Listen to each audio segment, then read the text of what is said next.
Bonjour et bienvenue, voici notre tour d'horizon économique, géopolitique et boursier. Nous sommes le jeudi 26 juillet et pour comprendre comment tourne la planète finance, eh bien c'est sur la bourse au quotidien et nulle part ailleurs. L'épisode du jour s'intitulera « Ça gaze de nouveau entre l'Europe et les États-Unis ».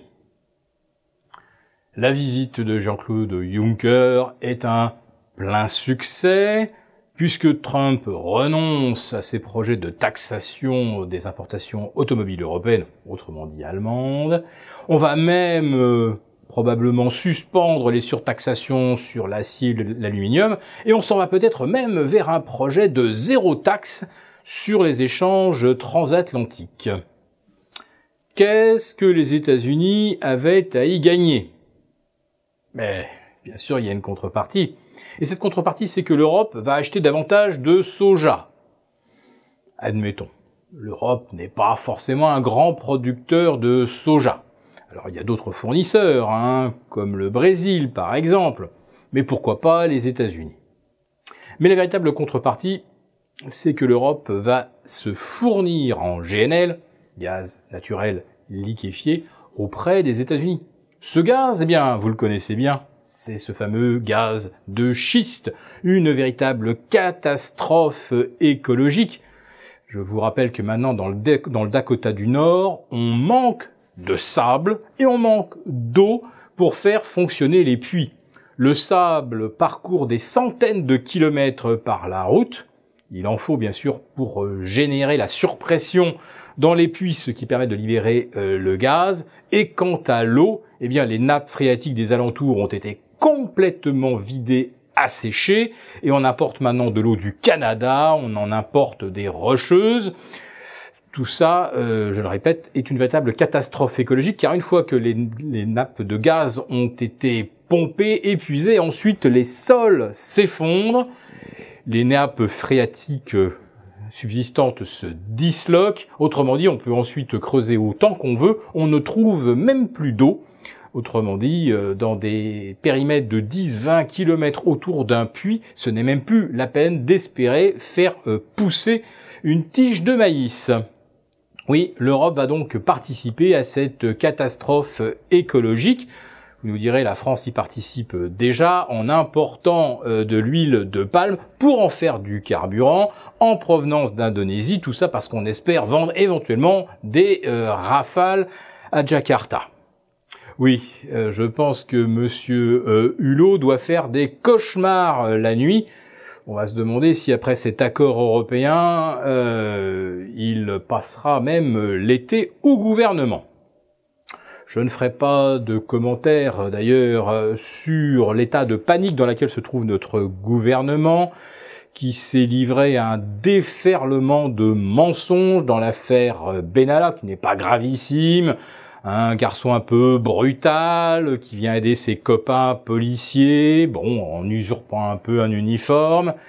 Le problème, c'est que derrière, on prétend qu'il écope d'une sanction, alors qu'en fait, c'est un pur mensonge. Il n'a absolument pas été sanctionné, ni par mise à pied, ni pécuniairement. Ensuite, les ministres prétendent ne pas le connaître, enfin notamment Monsieur Collomb, que l'on retrouve sur des dizaines de photos dans des dizaines de circonstances différentes avec Monsieur Benalla à 50 cm ou à 2 mètres de lui.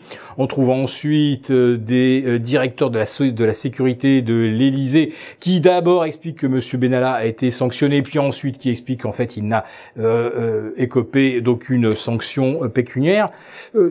La planète entière regarde cela avec véritablement stupéfaction.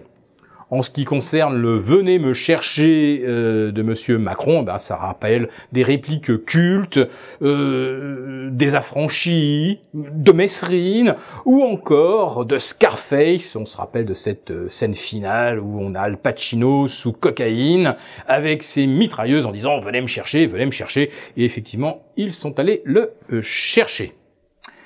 Donc, est-ce que la présidence française aujourd'hui jouit de la même crédibilité qu'il y a 15 jours avant l'éclatement de l'affaire? Nous le verrons bien à l'usage. En ce qui concerne la crédibilité de Monsieur Juncker à Washington, eh bien finalement, on s'aperçoit qu'elle n'était pas si importante que cela, puisque Monsieur Trump avait de toute façon déjà proposé la solution que l'Europe achète du GNL, autrement dit du gaz, qu'elle n'achètera pas à la Russie. Alors, qu'est-ce que Monsieur Poutine va en penser ? En tout cas, le projet de gazoduc Nord Stream semble aujourd'hui bien mal parti. Pour la Russie, ça va la priver à nouveau de recettes. Peut-être compensera-t-elle une nouvelle fois avec son partenaire chinois, ce qui signifie que M. Trump, effectivement, fait tout pour que la Russie se tourne de plus en plus radicalement vers la Chine, alors que par ailleurs, certains disent que M. Trump voudrait éviter que M. Poutine tombe effectivement dans les bras de Xi Jinping, mais on n'en est pas à une contradiction près avec Donald Trump. Ce qui compte, c'est que la guerre commerciale n'aura pas lieu. Cela se traduit par de nouveaux records sur le Nasdaq. Et là, pour ceux qui ont acheté en clôture hier, la surprise risque d'être assez rafraîchissante aujourd'hui. Avec la chute de 20% de Facebook, le Nasdaq pourrait perdre entre moins 0,5, moins 1% dès l'ouverture et effacer tout ce qui avait été gagné la veille. Un gros piège, un gros bull trap pour le Nasdaq. Et en ce qui concerne le CAC 40, passé au-delà des 3450, l'Eurostoxx au-delà des 3480. Est-ce que ces scores seront confirmés d'ici la clôture? Si ce n'est pas le cas, attention, là aussi, ça constituera un bear trap. Et là, on peut dire que pour le scénario haussier, il y aura de l'eau dans le gaz.